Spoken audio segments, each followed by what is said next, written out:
அஸ்ஸலாமு அலைக்கும் வரஹ்மத்துல்லாஹி வபரகாத்துஹும். அன்பிக்கினிய சத்தியபறவை யூடியூப் சேனல் நேயர்களுக்கு நடந்து முடிந்த கர்நாடக சட்டமன்ற தேர்தல் என்பது இந்தியா முழுவதும் பேசும் பொருளாக இருக்கிறது. காரணம், பெரும்பான்மைக்கு தேவையான இடங்களை விட கூடுதலாக இன்றைக்கு வெற்றி பெற்று காங்கிரஸ் அங்கு ஆட்சி அமைக்கக்கூடிய ஒரு நிலையை எட்டியிருக்கிறது. இது இந்தியா முழுவதும் இன்றைக்கு அரசியலில் பேசும் பொருளாக இருக்கிறது. இது நம்முடைய இஸ்லாமிய சமுதாயத்துக்கு எப்படிப்பட்ட ஒரு நன்மையை பயக்கக்கூடிய வெற்றியாக இருக்கிறதா? 2024 இதே போன்ற ஒரு வெற்றியை காங்கிரஸ் அடைய வேண்டும், குறிப்பாக பிஜேபி தோற்க வேண்டும் என்றால் எத்தகைய நகர்வுகளை நோக்கி நம்முடைய சமுதாயம் செல்ல வேண்டும் என்பதையெல்லாம் நம்ம இடத்துல பேசுவதற்காக ஐக்கிய முஸ்லிம் முன்னேற்ற கழகத்தின் மாநில தலைவர் சகோதரர் ஹைதர் அலி அவர்கள் இணைந்திருக்கிறார்கள். அஸ்ஸலாமு அலைக்கும் வரஹ்மத்துல்லாஹி வபரகாத்துஹு. அலைக்கும் ஸலாம் வரஹ்மத்துல்லாஹி வபரகாத்துஹு. கர்நாடகாவில் காங்கிரஸ் பெற்றிருக்கக்கூடிய இந்த வெற்றியை பற்றி உங்களுடைய கருத்து என்ன? பிஜேபி ஆட்சிக்கு வந்த பிறகு அங்குள்ள கர்நாடகத்தில் இருக்கக்கூடிய எல்லா மக்களுக்குமே ஒரு பாதிப்பான ஒரு ஆட்சியாகவே இருந்திருக்கிறது. பிஜேபியை சேர்ந்த ஒரு அரசு ஒப்பந்ததாரரை தற்கொலை செய்து கொள்கிறார். தற்கொலை செய்து கொள்வதற்கு அவர் ஒரு அமைச்சர் ஈஸ்வரர் என்கிறவருடைய பெயரையே குறிப்பிட்டு 40 விழுக்காடு கமிஷன் கேட்கிறார்கள்.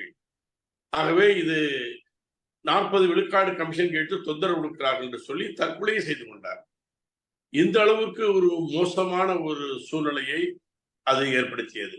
இப்ப இந்த தேர்தல் முடிகிற நேரத்தில் கூட ஒப்பந்ததாரர்கள் ஒரு அறிக்கை விட்டார்கள். இன்றைக்கு நடந்து கொண்டிருக்கக்கூடிய பிஜேபி அரசு 40 விழுக்காடு கமிஷன் அரசாக இருக்கிறது என்பதை அவர்களும் அம்பலப்படுத்தினார்கள்.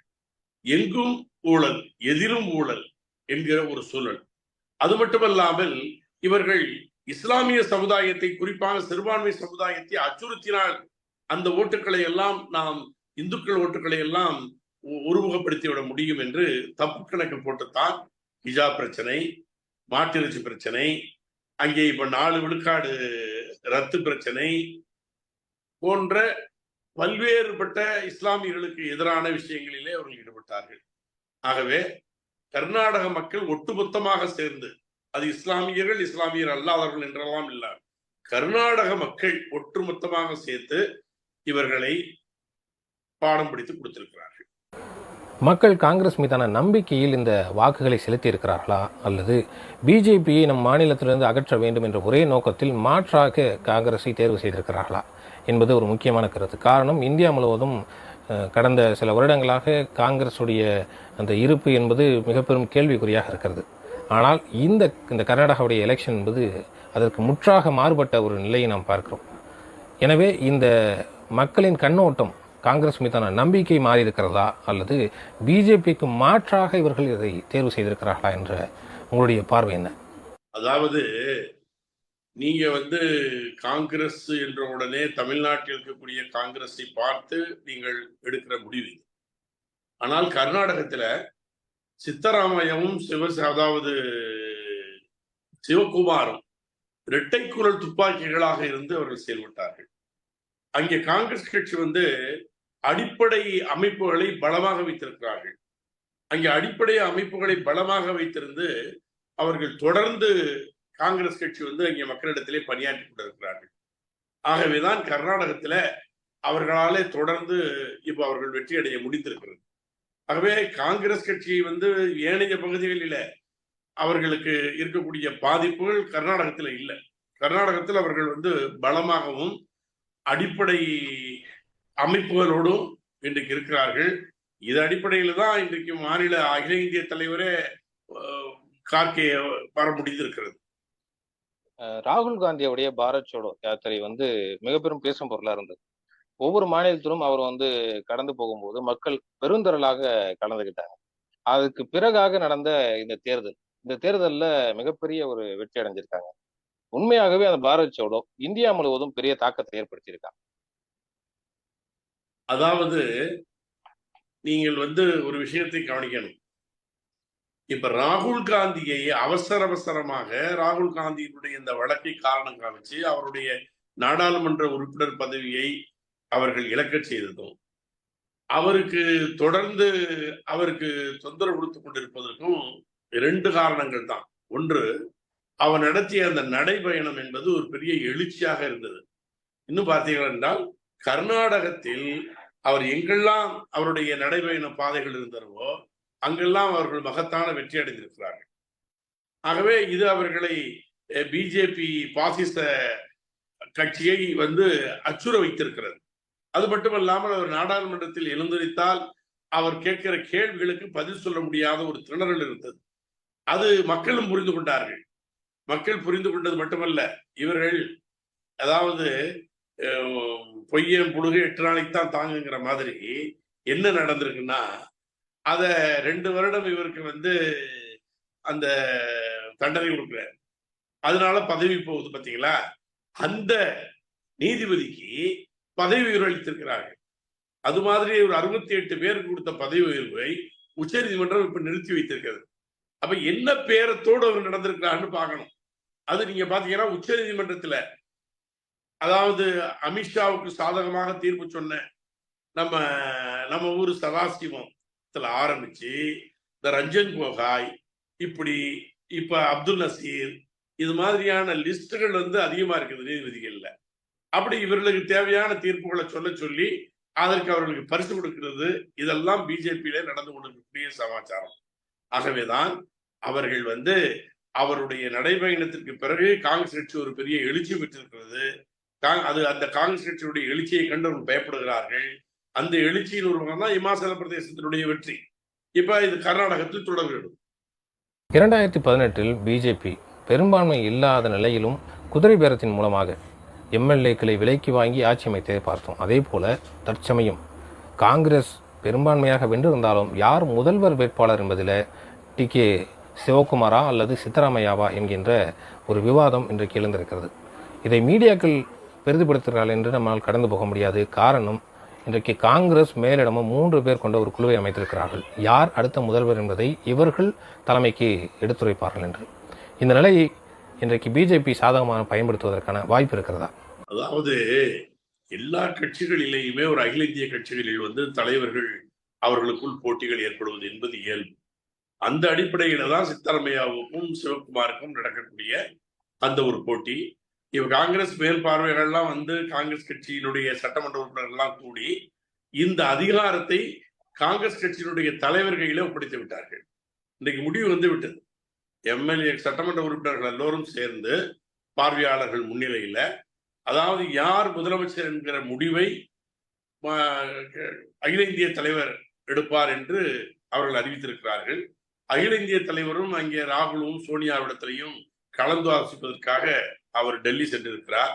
அவர் டெல்லியிலிருந்து வந்த பிறகு சித்தராமையாவையும் சிவகுமாரையும் அழைத்து அவர் பேசி ஒரு நல்ல முடிவு எடுப்பார் என்று நம்புவோம். ஆனால் இதற்கு முன்னாலேயே நமக்கு என்ன செய்திகள் கிடைக்கிறது என்றால், முதல் 2.5 வருடங்கள் சித்தராமையா, அடுத்த 2.5 வருடங்கள் சிவகுமார் என்கிற முடிவை காங்கிரஸ் கட்சி முன்பே பேசி எடுத்து விட்டது என்கிற ஒரு செய்தியும் இருக்கிறது.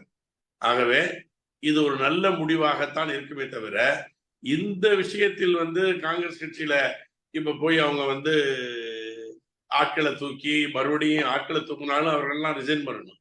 அப்படி ரிசைன் பண்றதுக்கு உடனடியாக முதல்லையாவது ஆட்சி நடந்து கொண்டிருக்கும் பொழுது நடந்த விஷயம். குமாரசாமி ஆட்சி நடந்து கொண்டிருக்கும் பொழுதுதான் இந்த பேரங்கள் நடந்து அது முடிந்தது இடைக்கால ஆட்சியில. இது இப்ப அப்படி இல்லை. இப்ப உடனே மறுபடியும் சட்டமன்ற உறுப்பினராக தேர்ந்தெடுக்கணும்னு ஒரு சூழலை வருவதை எந்த சட்டமன்ற உறுப்பினர்களும் விரும்ப மாட்டார்கள். ஆகவே அந்த சூழல் ஏற்படாது என்றே நம்புவோமா. நீங்க குறிப்பிட்ட 2 பேருமே சிறப்பான பணிகளை செஞ்சாங்க, மாற்று கருத்து இல்லை. அதே போல ராகுல் காந்தியோடு இணைந்து பிரியங்கா காந்தி மேற்கொண்ட பிரச்சாரம் என்பது பெண்களுடைய வாக்குகளை கணிசமான முறையில் காங்கிரசின் பக்கம் திருப்பியது என்பதை இன்றைக்கு அந்த மக்கள் வெளிப்படுத்துகிறாங்க. உண்மையாகவே காங்கிரசினுடைய அடுத்த தலைவராக அவர்களை வழிநடத்தக்கூடியவர்களாக வரக்கூடிய தகுதி பிரியங்கா காந்திக்கு இருக்கிறதாக நீங்க நினைக்கிறீர்களா?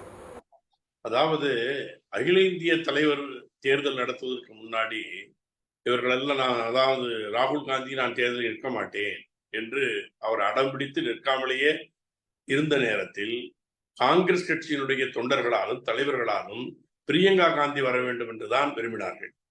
ஆனால் அவர் குடும்பத்திலே முடிவு செய்து, நாம் குடும்பத்தை சார்ந்தவர்கள் யாரும் வர வேண்டாம், வேறு ஒருவரை நாம் தேர்ந்தெடுத்து அவரின் கீழ் நாம் செயல்படுவோம், ஏன்னா நம்ம குடும்பம் தான் காங்கிரஸ் கட்சியை ஆக்கிரமித்திருக்கிறது என்கிற குற்றச்சாட்டுகளை நாம் தகர்த்தெறிய வேண்டும் என்பதற்காகத்தான் இந்த இப்ப மரியாதைக்குரிய மல்லிகார்ஜுன கார்கே வந்து இன்றைக்கு தலைவராக பொறுப்பேற்றிருக்கிறார். அதாவது பிரியங்கா காந்தி இடத்தில் வந்து இந்திரா காந்தியினுடைய சாயலை மக்கள் பார்க்கிறார்கள். அந்த கம்பீரம், அந்த அவருடைய நடவடிக்கைகள். அதுல இன்னொன்னு பாத்தீங்கன்னா, பிஜேபி வந்து தனிப்பட்ட முறையில் காங்கிரஸ் கட்சியினுடைய தலைவர்களையும் நேரு குடும்பத்தையும் வந்து விமர்சித்தார்கள். ஆனால் பிரியங்கா எந்த இடத்திலையுமே வந்து அவங்களுடைய அதாவது பிரதமரையோ பிரதமருடைய பர்சனாலிட்டியோ அவங்க வந்து விமர்சிக்கல.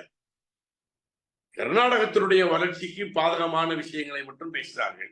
இவர்கள் அதானியோடு சேர்ந்து கொண்டடிக்கிற கொள்ளைகளை பற்றி சொன்னார்கள். அதாவது இந்த நாட்டினுடைய பொருளாதார விஷயங்களை, குறிப்பா பாத்தீங்கன்னா பெட்ரோல் விலை, கேஸ் சிலிண்டர் விலை, இது மாதிரி அன்றாட மக்கள் பாதிக்கப்படுகிற விஷயங்களிலே வந்து முழு கவனம் செலுத்தி அதைத்தான் அவர் பிரச்சார யுக்தியாக பயன்படுத்தினாரே தவிர அவர்கள் வந்து வேறு விதமாக அவர்கள் விமர்சிக்கவில்லை. ஆகவே பிரியங்கா காந்தியை வந்து மக்கள் மிகுந்த அன்போடு விரும்புகிறார்கள். அவர்களுடைய விருப்பம் என்பது தெளிவாக இருக்கிறது. அதனுடைய வெளிப்பாடுதான் இந்த தேர்தலுடைய வெற்றி. நீங்க குறிப்பிட்டது போலவே பிரியங்கா காந்தி மிக நாகரிகமான அந்த பிரச்சாரத்தை மேற்கொண்டாங்க. அதே நேரத்தில் இந்த பிஜேபியை சேர்ந்த நரேந்திர மோடியாக இருக்கட்டும், அமித்ஷாவாக இருக்கட்டும், வெறுப்பு அரசியலின் உச்சமாக இஸ்லாமியர்களுக்கு எதிரான கருத்துக்களை மட்டுமே முன்வைத்து பிரச்சாரத்தை மேற்கொண்டாங்க. ஆனால் இதையெல்லாம் மக்கள் இன்றைக்கு தூக்கி எறிந்து பிஜேபி இல்லாத ஒரு மாநிலமாக அந்த ஆட்சியிலிருந்து அகற்றி இருக்கிறார்கள். பெரும்வாரியான வித்தியாசத்தில் காங்கிரஸை வெற்றி பெற செய்திருக்கிறார்கள் என்றால் இந்த வெறுப்பு அரசியல் இன்றைக்கு கர்நாடகத்தில் தோற்கடிக்கப்பட்டிருக்கிறது. இந்த நிலை இந்தியா முழுவதும் வருவதற்கான வாய்ப்பு இருக்கிறதா? ஒரு பாணி சொத்துக்கு ஒரு சொல் தான் பதம். அதுபோல்தான் நீங்க கர்நாடக தேர்தலை நீங்க எடுத்துக்கொள்ள வேண்டும்.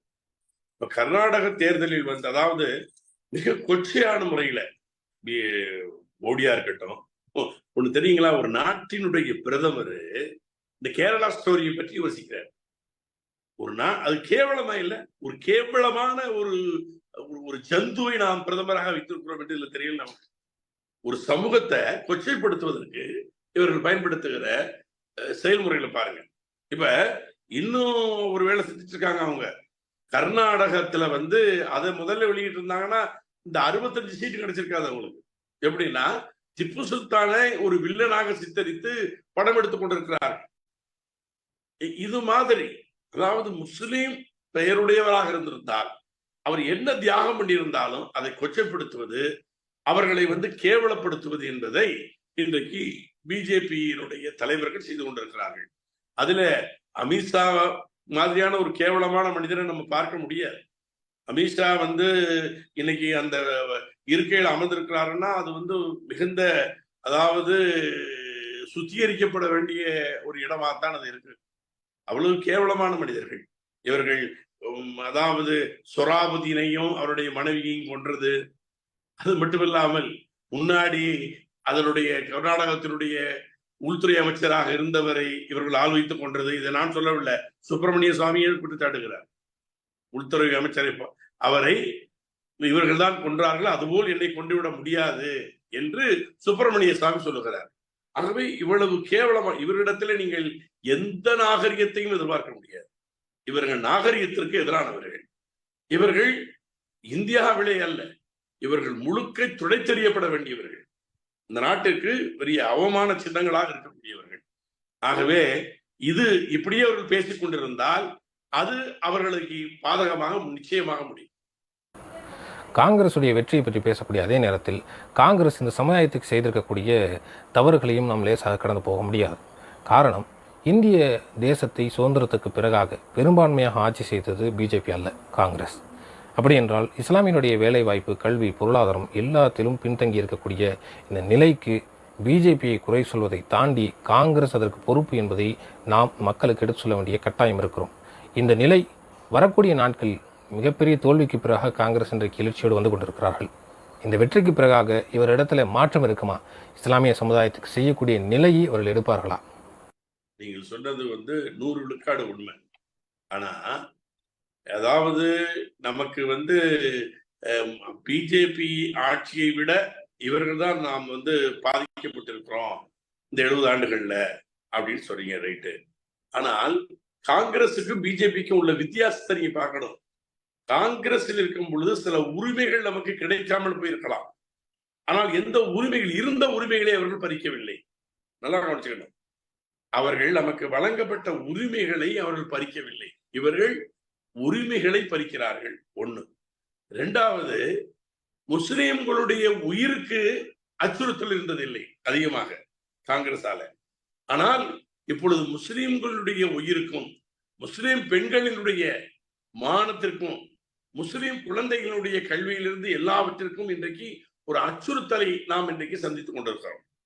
அதனாலதான் நம்ம காங்கிரஸ் மாற்றாக நாம் இந்த அராஜக போக்கில் இருந்து, அதாவது காங்கிரசினுடைய தலைவர்களுடைய சிந்தனைகளும் கொஞ்சம் மாறி இருக்கிறது. முதலில் இருந்த காங்கிரஸ் சிந்தனைகளை விட இப்ப ராகுல் காந்தியும் இந்த இளைய அமைப்புகளினுடைய சிந்தனைகள் கொஞ்சம் மாறி இருக்கிறது. அடுத்தபடியாக நாம இவர்களையும் நாம் பார்ப்போம். நாம 2007 டெல்லியில ஒரு பேரணி நடத்தணும். அன்றைக்கு தமிழ்நாடு முஸ்லீம் கழகத்தினுடைய பொதுச் செயலாளராக இருக்கிற நேரத்தில் அங்கே நான் அமர்ந்து ஒரு மாதம் அங்கே பணியாற்றி, அதனுடைய பணியாற்றலுக்கு பிறகு இங்கே ஒரு மாபெரும் பேரணியை இங்கே நடத்தணும். அந்த பேரணியை நடத்தி விட்டு பிரதம அமைச்சரை போய் சந்தித்தோம், மன்மோகன் சிங்கை. அப்ப அவரிடத்துல கேட்டோம், ரங்கநாத் மிஸ்ராவினுடைய அந்த அறிக்கையை நீங்கள் என்ன செய்ய போகிறீர்கள் என்று. அப்ப அவர் சொன்னாரு, அடுத்து வருகிற ஆட்சி அதை பார்க்கும் அப்படின்னாரு. இப்ப 2017 அடுத்து 2014 வர ஆட்சி தான் 2007 பிறகு வருகிற ஆட்சி பார்க்கும்னாங்க. அதுக்கு பிறகு 2007 பிறகு இவர்கள் தான் ஆட்சிக்கு வந்தார்கள். யாரு? காங்கிரஸ் தான் ஆட்சிக்கு வந்தது. ஆனால் என்ன செய்தார்கள்? ஒண்ணுமே செய்யல. அதெல்லாம் நாம் உணர்ந்திருக்கிறோம். ஆகவே இவர்களை நாம காங்கிரஸ் வந்தால் முஸ்லிம்களுக்கு எல்லா திட்டங்களையும் நிறைவேற்றி தந்துருவார்கள், இங்க தேனாரும் பாலாரும் ஓடும் என்கிற கற்பனையெல்லாம் நமக்கு கிடையாது. என்ன உயிரினுடைய அச்சுறுத்தல் இருக்காது. அதாவது காங்கிரஸ் என்ன எப்படி இருந்துச்சுன்னா, பிஜேபி வந்தா ஏதாவது சொல்லிடுவான்னு சொல்லியே நமக்கு எல்லா உரிமைகளையும் தர மறுத்தார்கள். ஆனா இருந்த உரிமைகள், இப்ப ராஜேந்திர சிச்சாரனுடைய அந்த அறிக்கைக்கு பிறகு பல விஷயங்களை மன்மோகன் சிங் அரசு செய்தது, அதெல்லாம் மறுக்க முடியாது. அப்ப அது மாதிரியான விஷயங்கள் நடந்துச்சு. இப்ப பாருங்க, முஸ்லிம்களுக்கு பொருளாதார வசதிகளை, அந்த பொருளாதார மேம்பாட்டுல கொடுத்துக்கிட்டு இருந்த பணம் 3 வருடங்கள், 4 வருடம், முதல்ல உள்ள 4 வருடத்துக்கு ஒண்ணுமே தரல. கடைசி 3 வருடம் எவ்வளவு கொடுத்துருக்கான்? வருஷத்துக்கு 3000 ரூபாங்கன்னு 12,000 ரூபாய் கொடுத்துருக்கான். யாருக்கு? தமிழ்நாடு அரசுக்கு, அரசாங்கத்துக்கு, மனிதர்கள்ல அரசாங்கத்துக்கு அவங்க அனுப்புனதே வெறும் 12,000 ரூபாய். அது மட்டும் இல்லாம இப்ப வெளிநாட்டிலே போய் படிக்கக்கூடிய அந்த உதவித்தொகையை சிறுபான்மையினருக்கு அதை நிறுத்திட்டான். அதே மாதிரி அபுல் கலாம் ஆசாத்துடைய ஃபண்ட் எல்லாம் குறைக்கப்பட்டு அவைகளெல்லாம் நிறுத்தப்பட்டிருக்கிறது. அதெல்லாம் காங்கிரஸ் ஆட்சியில கொடுக்கப்பட்டு வந்தது. அப்ப காங்கிரஸ் ஆட்சியில நடந்தவைகள் திட்டங்கள் கூட, காங்கிரஸ் ஆட்சியில் தந்த பொருளாதார ஒத்துழைப்பும் கூட இப்போ தடுத்து நிறுத்தப்பட்டிருக்கிறது. அதையும் நம்ம பார்க்கணும். காங்கிரஸை குறை சொல்லுகிற நேரத்துல இதையும் பார்க்கணும். அவங்க இடஒதுக்கீடு தரல, நமக்கு இருக்கக்கூடிய சில உரிமைகள் அவர்கள் தரல என்பதுல மாற்று கருத்து இல்லை. காங்கிரஸ் வந்தா நமக்கு எல்லா மாற்றமும் நடந்துடும் அப்படின்னு பொய்யாக நாம கற்பனையில பேச வேண்டிய அவசியம் இல்லை. ஆனால் அதுக்கு சமூகம் போராடணும். சமூகம் போராடாமல் எதுவும் கிடைக்காது. நாம இப்ப இங்க தமிழ்நாட்டுல 3 விழுக்காடு இடஒதுக்கீடு வாங்கணும், போராடித்தான் வாங்கிடுச்சு, சமூகம் போராடித்தான் வாங்கிடுச்சு. வேணா சீட்டு பேரம் பேசிட்டு வாங்க முடியாது. போராடி அந்த போராட்டத்தின் மூலமாகத்தான் அன்றைக்கு கலைஞர் நமக்கு தந்த 2016 தந்த உத்தரவாதத்தின் அடிப்படையில நமக்கு இடஒதுக்கீடு கிடைத்தது. ஆகவே இப்ப இனிமே காங்கிரஸ் ஆட்சி வந்துட்டா எல்லாம் கிடைச்சிடும் இல்ல, போராடணும், அவங்கள்ட்ட எடுத்துட்டு போகணும். அதுக்காக நம்ம தியாகங்கள் பண்ணித்தான் ஆகணும். பண்ணினால் மட்டும்தான் கிடைக்கும்.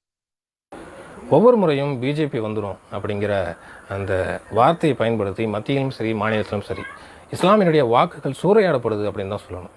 ஏன்னா ஒவ்வொரு முறையும் எந்த ஒரு அந்த நலத்திட்டங்களும் இஸ்லாமியர்களுக்கு அமல்படுத்துவது கிடையாது. தமிழகத்திலும் அதே நிலை தான். விடியல் ஆட்சி என்ற பெயரில் நாங்கள் இதையெல்லாம் செய்வோம் என்று வாக்குறுதி கொடுத்தார்கள். ஆனால் இன்றைக்கு அது காணல் நீராக இருப்பதை பார்க்கிறோம். இதே நிலை வரக்கூடிய 2024 இந்த பிஜேபி வந்து விடும் என்ற ஒரே காரணத்திற்காக நாம் காங்கிரஸை தேர்வு செய்கிறோம் என்றால் நமக்கு கிடைக்கக்கூடிய அந்த சமுதாயத்தினுடைய நன்மைகள் பாதிக்கப்படும் இல்லையா?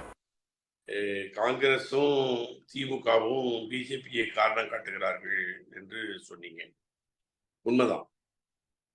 ஆனால் திமுக வந்து அதை அதிகமாக பயன்படுத்தி கொண்டு முஸ்லிம்களினுடைய ஓட்டுக்களை வந்து நாங்கள் இல்லை என்றால் முஸ்லிம்களுக்கு பாதுகாப்பு இல்லை என்கிற மாதிரியான ஒரு மாயை ஏற்படுத்தி இவர்கள் சில வேலைகளை செய்தார்கள். அதுவும் இல்லாம கலைஞர் காலத்திலேயாவது நம்ம போராடினால் கேட்டால் அவர் கொடுப்பார். ஆனால் இவர் முழுக்க முழுக்க வந்து நீங்க ஒரு விஷயத்தை நல்லா புரிஞ்சுக்கணும், எல்லா மக்களுமே முஸ்லிம்கள் புரியணும். திமுக வந்து பிஜேபியை கடுமையாக விமர்சிக்கிறார்கள் அச்சா மேடைகளில. ஆனால் திமுகவுக்கும் பிஜேபிக்கும் ஒரு உள் ஒப்பந்தம் ஒண்ணு நடந்திருக்கு, நல்லா புரியணும். அது உள் ஒப்பந்தம் என்னன்னா, நான் வந்து தமிழ்நாட்டை பொறுத்த முற்றிலும் உங்களோட சேர்ந்திருந்தால் நாங்க ஜெயிக்க முடியாது, பாராளுமன்றத்திலையும் ஜெயிக்க முடியாது. ஆகவே கண்டிப்பாக நாங்கள் உங்களை எதிர்ப்போம்.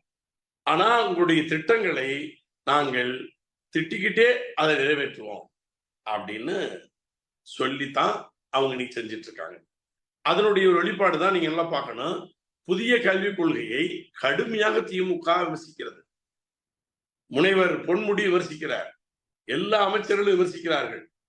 ஆனால் இங்க வருகிற மத்திய அமைச்சர் என்ன சொல்லுகிறார் என்றால், இந்தியாவிலேயே கல்விக் கொள்கையை, இந்த புதிய கல்விக் கொள்கையை சிறந்த முறையிலே எடுத்து செல்வதும் அதை நடைமுறைப்படுத்தி கொண்டிருப்பதும் தமிழக அரசு தான் என்று அவர் சொன்னார். அதுக்கு ஆதாரமாக இன்றைக்கு தமிழ்நாடு அரசு என்ன செஞ்சிச்சுன்னா, இந்த புதிய கல்விக்கு எதிராக ஒரு திராவிட மாடல் கல்விக் கொள்கையை நாங்கள் உருவாக்குறோம் என்று சொல்லி ஒரு முன்னாள் நீதியரசர் தலைமையில ஒரு விசாரணை, ஒரு கமிஷன் அமைத்தார்கள்.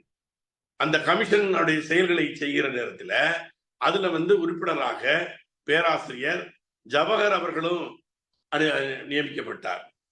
அந்த ஜவஹர் அவர்கள் வந்து இப்ப ரிசைன் பண்ணிட்டார். ரிசைன் பண்ணும்போது என்ன சொல்லி ரிசைன் பண்றாரு, இந்த புதிய கல்விக் கொள்கையை அப்படியே நடைமுறைப்படுத்துகிற வேலைகளைத்தான் இந்த குழு செய்கிறதே தவிர புதிய ஒரு திட்டங்களையோ புதிய அறிவிப்புகளையோ அறிவிப்பதற்கு தயாராக இல்லை. அது மட்டும் இல்லாமல் முதலமைச்சரினுடைய அவருடைய அலுவலகத்தில் இருக்கக்கூடிய முதன்மை IAS அதிகாரி அவர் வந்து அவருடைய செக்ரட்டரியை வந்து கடுமையான எங்களுக்கு வந்து மன உளைச்சலை ஏற்படுத்தி எங்களை கூப்பிட்டு மிரட்டுகிறார், அச்சுறுத்துகிறார். இதைத்தான் செய்ய வேண்டும் என்று அச்சுறுத்துகிறார். நான் ஏதாவது நல்லது செய்ய வேண்டும் என்று வந்தேன், இவர்கள் இப்படி சொல்லுவதனால நான் செய்ய தயாரா இல்லைன்னு சொல்லிட்டு அவர் ரிசைன் பண்ணிட்டு போயிட்டேன். ஒண்ணு. ரெண்டாவது, இவர்கள் வந்து நாங்கள் வந்தால் முஸ்லீம் சிறைவாசிகள், முஸ்லீம்களுக்கு அதை பண்ணுவோம் இதை பண்ணுவோம் அங்கே பட்டுவோம் கட்டுவோம்லாம் சொன்னாங்க. முஸ்லீம் சிறைவாசிகள் விஷயத்துல காதிலே இவர்கள் வந்து ரெண்டு காதையும் பொத்திக்கிட்டாங்க. ஆத்மநாதன் கமிஷன் போட்டாங்க. 2021 டிசம்பர்ல போட்ட கமிஷன். அது அறிக்கையை நாம தான் பார்த்துட்டு தான் வந்திருக்கிறேன், நான் அப்படி பண்ணிடுவேன் இப்படி கழிச்சிருவேன் அவரு முஸ்லீம் லீக்கினுடைய மாநாட்டை சொல்லிட்டு போனாரு. சட்டமன்றத்திலையும் என்னென்னமோ பேசினார்கள். ஆனால் ஒன்றை கவனிக்கணும், 2002 சர்தார் என்கக்கூடிய நம்முடைய சகோதரர் கொல்லப்படுகிறார். கண்ணன், சசிகுமார் என்கிற இருவர் அதிலே குற்றவாளிகளாக, ஆயுள் தண்டனை குற்றவாளிகளாக இருந்தார்கள். அந்த இருவரையும் சசிகுமார் 799/31/10/2022, இவர் கண்ணன் 816/31/10/2022, 2 அரசாணையின் மூலமாக இருவரும் விடுதலை செய்யப்பட்டிருக்கிறார்கள். இதே தகுதியில் உள்ள 21 பேர் முஸ்லிம் சிறைவாசிகள் இருக்கிறார்கள். இதே தகுதியில் குண்டுவெடிப்பு கைதிகளை தனியா வச்சிருங்க. குண்டுவெடிப்பு கைதிகளை ஏன் விடக்கூடாது? குண்டுவெடிப்பு ஒரு பிரதமரையே கொன்றவர்களை விட்டிருக்கும் பொழுது இந்த குண்டுவெடிப்பை எப்படி நீங்க விட முடியாது, சொல்ல முடியாது. ஆனால் இந்த 2 பேரையும் விட்டதனுடைய நிலையில் இருக்கக்கூடிய 21ல ஒருத்தர் இறந்து போயிட்டார், அபு தாஹிர். 20 பேர் இருக்கிறார்கள். அவர்களுக்கு எந்த பதிலும் இல்லை. கேட்டா இன்னைக்கு வந்துடும், நாளைக்கு வந்துடும், 10 நாள்ல வந்துடும், 20 நாள்ல வந்துடும் தான் சொல்றாங்க. அது திமுக வந்து முழுக்க முழுக்க பிஜேபியை அண்டி, அதாவது இவங்க வந்து இவர்களுடைய காசுகளை காப்பாற்றிக் கொள்வதற்காக அப்படி செய்ய வேண்டியிருக்குது. ஒரு விஷயத்தை பாருங்களேன், நாசர் நாசரை வந்து தூக்குறாங்க. ஆனால் நாசரை விட மோசமாக நடந்து கொண்டதாக திமுகவால் முதல்ல இடமாற்றம் செய்யப்பட்ட மரியாதைக்குரிய என்னுடைய நண்பர் கண்ணப்பன் என்னாச்சு? இவர் பொன்முடியின் மீது வந்த குற்றச்சாட்டுகள்லாம் என்னாச்சு? இப்ப கல்வித்துறை நம்முடைய மகேஷ் பொய்யாமொழி மீது வந்த பல குற்றச்சாட்டுகள் அதெல்லாம் என்னாச்சு? இப்படி துரைமுருகன் மீது உள்ள குற்றச்சாட்டுகள் என்னாச்சு?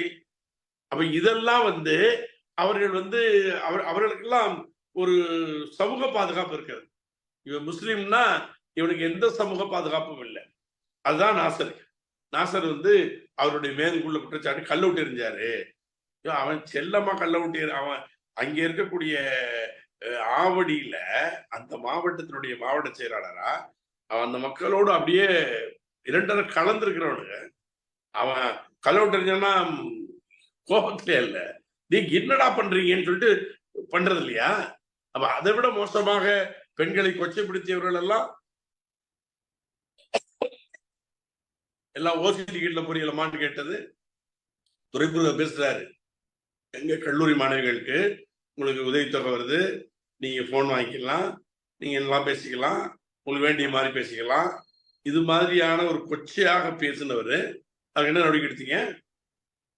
அப்ப நாசருக்கு எடுத்திருக்கிற நடவடிக்கை என்பது என்னன்னா, அவர் முஸ்லீம். நீங்க அப்படி சொல்றீங்களே, அப்ப மஸ்தான் முஸ்லீம் தான் இருக்காரு. அவர் முஸ்லீம்ங்கிற பேர்ல இருக்கிறாரு. அவர் முஸ்லீம். அவரு எல்லா கோயில்கள்லயும் போய் சாமி கும்பிட்டு அப்படியே அவரு டைப் ஒண்ணும் வேற டைப்பு. அதனால அவர் மாதிரி ஆளுகளுக்கு தான் அவங்களுக்கு தேவை. இவர் வந்து இவரை வந்து தூக்குனது காரணம் இவரோட நெருக்கமாக இருந்தவர் கூட. அது இவருடைய இளைஞரணியில இவர் இருக்கும் பொழுது இவரோட பயணித்தவர். அது இவர் பயணித்தாருங்கிறதுக்காக அவர் ஒரு முஸ்லீம் அல்லாதவராக இருந்திருந்தால் அவருக்கு எல்லா பாதுகாப்பும் இருக்கும். அவர் முஸ்லீம் என்கிற காரணத்தினால கேட்பதற்கு நாதி இல்லை. கூட்டணியில் இருக்கிறவங்களும் அதை கேட்க போறது இல்லை. இதுல தூக்கிட்டீங்களா கேட்க போறாங்க. அது நாதி இல்லை என்கிற அடிப்படையில தான் அவர் தூக்கி எறியப்பட்டிருக்கிறார். அதற்கு பதிலாக டிஆர் பாலுடைய மகன் டிஆர்பி ராஜாவை நியமிச்சிருக்கிறாங்க. ஆகவே திமுகவை பொறுத்தவரை அது முழுக்க அதாவது வேற நாடகங்கள் போட்டுட்டு இருக்காங்க. எல்லாம் நமக்கு சப்போர்ட்டாக அது மாதிரியான நாடகமே தவிர முஸ்லிம்களுக்கு எதிராக அவர்களுடைய செயல் திட்டத்தை அமைத்து செயல்பட்டு கொண்டிருக்கிறார். நான் கேட்கிறேன், நீங்க பாருங்க, விஸ்வரூபம் வரும்போதும் துப்பாக்கி வரும்போதும் அன்றைக்கு முதலமைச்சராக இருந்த ஜெயலலிதா நின்ன கெட்ஸு இவர் வந்து கேரளா ஸ்டோரியில நிக்க முடிஞ்சா? கேரளா ஸ்டோரி இன்னைக்கு தடை செய்யப்பட்டு தமிழக அரசால் தடை செய்யப்படல. முதல்ல வந்து சினிமா தியேட்டர் உரிமையாளர்கள் எல்லாம் போறதுன்னு முடிவெடுத்தாங்க. இந்த காம்ப்ளெக்ஸ்ல இருக்கிற மால்கள்ல இருக்கக்கூடியவர்களுக்கு தனி சங்கம் அவங்க மட்டும் தான் போட்டாங்க.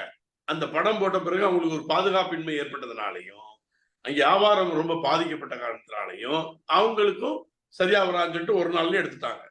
தமிழக அரசு இதற்காக துரும்பை கூட கிள்ளி போடல. மாறாக ஒவ்வொரு சினிமா தியேட்டருக்கும் 20-30 போலீஸை அனுப்பி வைத்தார்கள் பாதுகாப்புக்காக.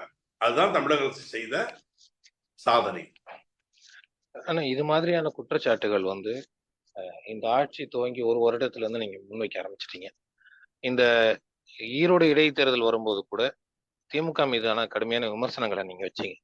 ஆனாலும் ஈரோடு இடைத்தேர்தலில் வந்து நீங்க திமுகவை தான் ஆதரிச்சீங்க. அது மட்டும் இல்லாம 2024 இப்ப பாராளுமன்ற தேர்தல் வருது. திரும்பவும் பிஜேபி விசஸ் திமுக அப்படிங்கிற ஒரு கட்டமைப்பை தான் கொண்டு வர போறாங்க. இந்த நீங்க சொன்னது போல இவங்க என்னதான் திமுக வந்து மறைமுகமாக பிஜேபியோட கூட்டணி வச்சிருக்கிறதா நீங்க சொன்னாலும் மீண்டும் ஆதரிப்பு கொடுக்கக்கூடிய ஒரு சூழ்நிலை தானே வருது. இதுக்கு மாற்று என்ன இருக்கு? ஒரு இஸ்லாமிய ஒரு தலைவரா இதுக்கான மாற்று ஒரு விஷயத்தை நீங்க எல்லாருமே புரிந்து மாட்டேங்கிறீங்க. நீங்க வந்து நாம வந்து ஈரோடு இடைத்தேர்தலில் திமுக காங்கிரஸ் கட்சியினுடைய வேட்பாளர் அங்கே நின்ற காரணத்தினால அது காங்கிரஸ் கட்சியினுடைய நாம சொல்லுகிற நேரத்துல திமுகவுடைய கூட்டணி கூட நான் எங்கேயும் சொல்லுவேன் அறிவிக்கல.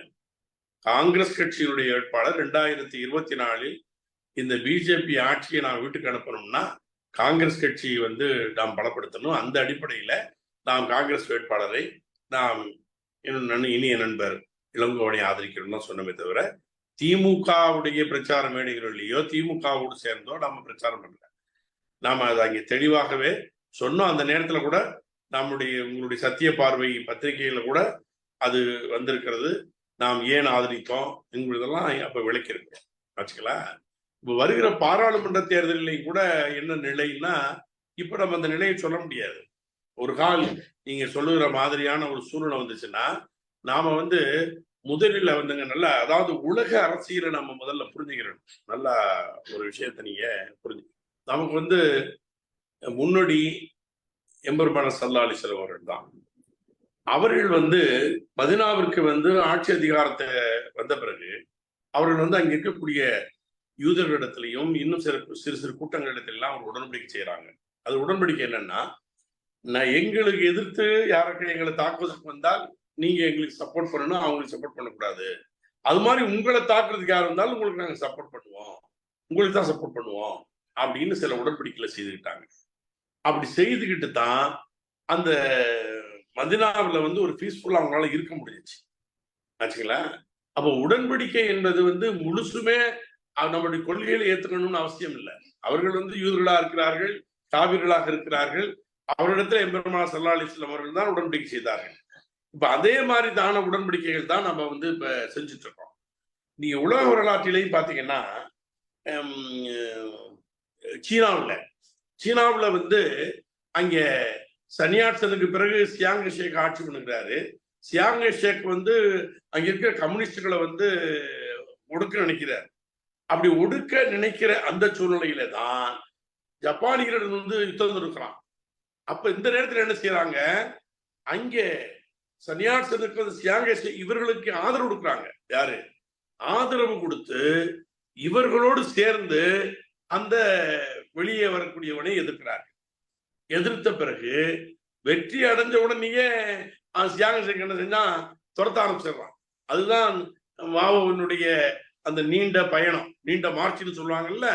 அது அப்படித்தான் அவர் கலாச்சார புரட்சியோ அந்த இது நடக்குது. ஆகவே நாம சூழ்நிலைக்கு தகுந்த மாதிரி தான் முடிவு எடுக்க முடியும். எதிரி யாரு, இவனால கொஞ்சம் தான் நமக்கு சரி, இவன் திங்கிறதுல முன்னாடி இருப்பான், நமக்கு பெரிய உரிமைகள் தந்துட மாட்டான், ரைட்டு. இவன் யாரு, நம்மளை கொன்னுருவான். அப்ப கொல்றவன் தேவையா, நாம வாழ்றதுக்கு அனுமதிப்பான் அவன் தேவையா? இப்படித்தான் நீங்க பார்க்கணும். ஆகவேதான் இப்ப நமக்கு அங்க இடைத்தேர்தலில் நம்ம காங்கிரஸ் தான் ஆதரிச்சிருக்கோமே தவிர அன்னைக்கு திமுக ஆதரிக்கல. இப்ப வரக்கூடிய நாடாளுமன்ற தேர்தலுடைய சூழல்கள் எப்படி அமையுதுன்னு பார்க்கணும். இப்படி நினைச்சிட்டு இருக்கீங்க பிஜேபியோடு அனைத்து இந்திய அதிமுக டைப்ல உட்கார்ந்துருக்காங்களேன்னு. அது முழுமையா இல்லை. அது அதிமுகவையே இவங்க கண்டி விட்டுருவாங்க. இவங்க சும்மா ஒரு ஐவாசி தான் வச்சிருக்கிறாங்க. மறைமுகமாக விஜய், நடிகர் விஜயோடு இவங்களுக்குள்ள ஒரு எக்ரிமெண்ட் போட்டாச்சு பிஜேபி. விஜய கூட்டணி வச்சுதான் அவங்க போறாங்க. அப்படி போகும்போது இவரெல்லாம் வெளியே வந்துருவாங்க. அந்த சூழ்நிலையில நம்ம என்னன்னு நம்ம பார்ப்போம். ஆனால் காங்கிரஸ் கட்சியை நம்ம ஆதரிச்சாகணும். அதனால புரிஞ்சுக்கிறீங்க, காங்கிரஸ் எந்த கூட்டணியில் இருந்தாலும் காங்கிரஸ் ஆதரிச்சுதான் ஆகணும். இப்ப கம்யூனிஸ்டுகளை ஆதரிக்கணும், விடுதலை சிறுத்தைகள் அவங்கள ஆதரித்தான் ஆகணும். அவங்க எதுல இருந்தாலும் யாரோட இருந்தாலும் இவங்களெல்லாம் என்ன செய்வீங்க? அப்ப அப்படித்தான் நீங்க பார்க்கணும். அப்ப திமுக என்பதை நீங்க தனியா பிரிச்சு வச்சுட்டு அவங்க கூட இருக்கக்கூடிய நேச கட்சிகளில் யாரை ஆதரிக்கணும், யாரை ஆதரிக்க கூடாது என்பதையும் நம்ம முடிவு செய்ய வேண்டிய சூழ்நிலை இருக்கிறோம். எல்லாத்தையும் ஒரே மாதிரியான ஒரு நிலை எடுக்க முடியாது கண்டிப்பாக. ஆகவே வருகிற தேர்தலில் இன்னும் ஒரு வருடம் இருக்கிறது. அதனால ஒரு 10 மாதம் இருக்குது. இன்னும் அதுக்கடையில பல மாற்றங்கள் நடக்கிறதுக்கு இருக்கிறது. அந்த 10 மாதத்துக்கு இடையில நம்முடைய நீண்டகால கோரிக்கையான சிறைவாசிகளை கூட இவர்கள் விடுதலை செய்வதற்குரிய வாய்ப்புகளும் இருக்கிறது. அப்படி நம்புவோம். நம்பிக்கையான வாழ்க்கை. அப்படி இவங்க ஏன்னா அந்த தேர்தலில் இல்லைன்னா மக்கள் ரொம்ப அதிருப்தி ஆயிடுவாங்கிறத அவங்க உணர்ந்திருக்கிறாங்க. ஆகவே திமுக ஒரு கட்டாயத்தின் பேரில் அன்றைக்கு அந்த சூழ்நிலையில என்ன வரப்போறதுன்னு நமக்கு தெரியாது. பாத்தீங்கன்னா இப்ப இது விழுப்புரத்துல மரக்காணத்தில் நடந்த அந்த கள்ளச்சாராய விபத்துகளை பாத்தீங்கன்னா, இது திமுகவுல அன்றைக்கு அங்க இருக்கக்கூடிய போலீஸ்காரன் என்ன சொல்றான் இங்க இருக்குன்னா, நாங்க கைது பண்ணிட்டு வந்தா தான் என்னப்பா அவங்களோட பெரிய பிரச்சனையா இருக்குது, விடுப்பா அவனை அப்படின்னு ஒன்றியம், வார்டு, மாவட்டம் கூப்பிட்டு போன் பண்ணி பேசுறாங்களே அப்படின்னு. அப்ப நடக்கக்கூடிய எல்லா தப்பான விஷயங்களையும் அவங்க நடக்கும். அத வந்து திமுகவினுடைய கட்சியினுடைய நிர்வாகிகள், அதனுடைய அமைப்புகளினுடைய பொறுப்பாளர்கள் அவங்க எல்லாம் காப்பாத்துவாங்க. ஏன்னா அவங்களுக்கு காசுக்காக என்ன வேணும்னாலும் செய்யக்கூடியவர்கள் யாருன்னு பாத்தீங்கன்னா அது திமுக வந்து முதலிடத்துல இருக்கும். ஆகவே அது நமக்கு தெரியுது. தெரிஞ்சு நாளைக்கு ஆதரிக்கும் போது ஏன் ஆதரிக்கிறீங்கன்னு கேட்டீங்கன்னா, அதாவது சூழல் சரிதான் நம்ம பார்க்க முடியும். எரியிற கொள்ளியில எந்த கொள்ளி நல்ல கம்மியா எரியுதுன்னு தான் பார்க்க முடியுமே தவிர ரெண்டுமே கொள்ளி தான். அப்ப இந்த கொள்ளியில எந்த கொள்ளியை நம்ம வந்து யூஸ் பண்றது? எந்த கொள்ளியை வச்சாலும் ஆபத்து தான். அப்ப நம்ம வந்து எல்லாத்தையும் புறக்கணிச்சுட்டு நாம வந்து போயிடணும்னா நாம வந்து எதிரான வந்துருவான். இப்ப என்னன்னா எதிரான வந்துடக்கூடாது என்பதுக்கு அதுக்கு நமக்கு கொஞ்சம் நம்ம விரும்பாட்டா கூட அவனுக்கு நம்ம ஓட்டு போட வேண்டிய சூழ்நிலை வந்துடும். ஆகவே இதை வந்து நுட்பமோடு நம்ம பார்க்கணுமே தவிர நீங்க மேலெழுத்த வாரியாக இது வந்து இப்படி நடந்து போச்ச அப்ப என்ன நீங்க ஒன்னும் மீண்டும் நீங்க எப்படி பண்றீங்களா அப்படியெல்லாம் இல்லை. இது என்ன நடக்க போகுதுங்கிறது அந்த நேரத்துல நம்ம வந்து நாங்க முழு இயக்க சகோதரர்கள் செயற்குழு இருக்குது, பொதுக்குழு இருக்குது, எல்லாம் முடிவு பண்ணி தான் ஒரு முடிவு எடுப்போம். அந்த முடிவு சமுதாயத்திற்கு உகந்ததாக, சமுதாயத்திற்கு பாதுகாப்பு உள்ளதாக கண்டிப்பாக இருக்கும். நிச்சயமாக உங்களுடைய கருத்துக்களை புரிந்து கொள்ள முடிகிறது. இந்த தினத்தில் யார் வெற்றி பெற வேண்டும் என்பதை விட யார் தோற்கடிக்கப்பட வேண்டும் என்பதில் நம்முடைய சமுதாயம் கவனமாக இருக்க வேண்டும். வரக்கூடிய இந்த 2024 தேர்தல் என்பது இன்றைக்கு எப்படி கர்நாடக மக்கள் ஒரு நிம்மதியாக சுதந்திர காற்றை சுவாசிக்கக்கூடியவர்களாக இருக்கிறார்களோ அதே போன்று இந்தியா முழுவதும் பிஜேபி இல்லாத, மதவெறி இல்லாத ஒரு தேசத்தை இன்ஷா அல்லாஹ் நமக்கு தர வேண்டும். அதை நோக்கி நாம் பயணிக்க வேண்டும் என்று பிரார்த்தனித்து இந்த உங்களுடைய கருத்துக்களை எங்களோடு பகிர்ந்து கொண்டதற்காக எங்களுடைய யூடியூப் சேனல் சார்பாக சில நன்றிகளை தெரிவித்துக் கொள்கிறோம். 2024 தேர்தலில் அவர்கள் தோற்றுவிட வேண்டும் என்பதற்காக நாம் களத்திலே பணியாற்ற வேண்டும். அது மட்டுமல்ல, அதை விட முக்கியமானது ஏக இறைவனிடத்துல பிரார்த்தனையில ஒவ்வொரு வக்து தொழுகையிலையும் அல்லாஹ்விடத்துல நம்ம கேட்கணும், யா ரப்பே இந்த பிஜேபி ஆட்சியை இவர்களை வந்து